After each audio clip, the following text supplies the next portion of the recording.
TTV Dinakaran அவர்கள் சொல்லியிருக்காங்க sir, நீங்க அவர் கட்சியை விட்டு, அதாவது உங்க கூட்டணியை விட்டு வெளியேறினப்போ நீங்க அவரை கூப்பிட்டு அவசரப்பட வேண்டாம்னு சொன்னதா சொல்லியிருக்காங்க. தொடர்ந்து டிடிவி தினகரனா இருக்கட்டும், அதே போல ஓபிஎஸ் அவர்களா இருக்கட்டும், இவரெல்லாம் தேசிய ஜனநாயக கூட்டணியில் இடம்பெறணும்னு நீங்க நினைக்கிறீங்களா?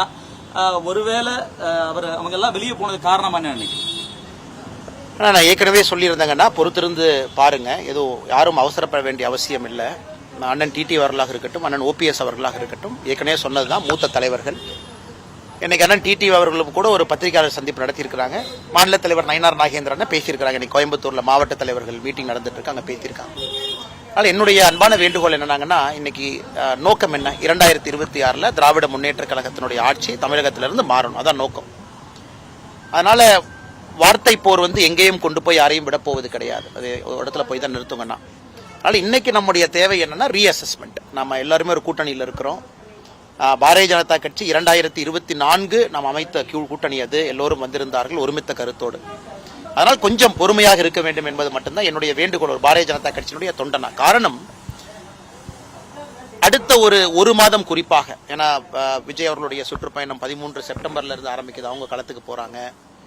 தமிழகத்தில் அண்ணன் சீமான் அவர்களும் வலிமையா பேச ஆரம்பிச்சிட்டாங்க பல கருத்துக்களை வைத்து.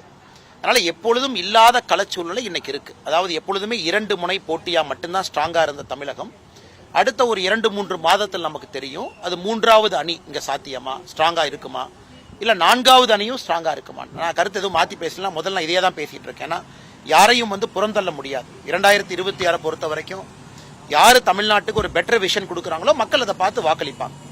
அதனால இன்னைக்கு நாம் எல்லோருமே களத்துல கூர்மையாக இருந்து யாரையும் விடாம எல்லோரையும் பிடித்து ஒருமித்த கருத்தோடு 2026 எடுத்து செல்ல வேண்டிய கட்டாயம், கடமை எல்லோருக்கும் இருக்கு. அதனால இந்த நேரத்தில் நானும் எதுவும் பேச வரும். செங்கோட்டையன் பேசும்போது கூட சொன்னீங்க, அதிமுகவுடைய மூத்த தலைவர் பேசியிருக்கிறாங்க, அதிமுக தலைவர்கள் முடிவெடுப்பாங்க. அதனால அடுத்த 1 மாத காலம் 2 மாத காலம் மீடியாலேயே ட்ரையல் நடத்தாம, ஏன்னா என்னதுன்னா நிறைய பேர் மீடியாலேயே பேசுற மாதிரி ஆயிடுது. கருத்து கேட்கறீங்க மீடியால சொல்றோம், கருத்து கேட்கறீங்க மீடியால சொல்றோம்.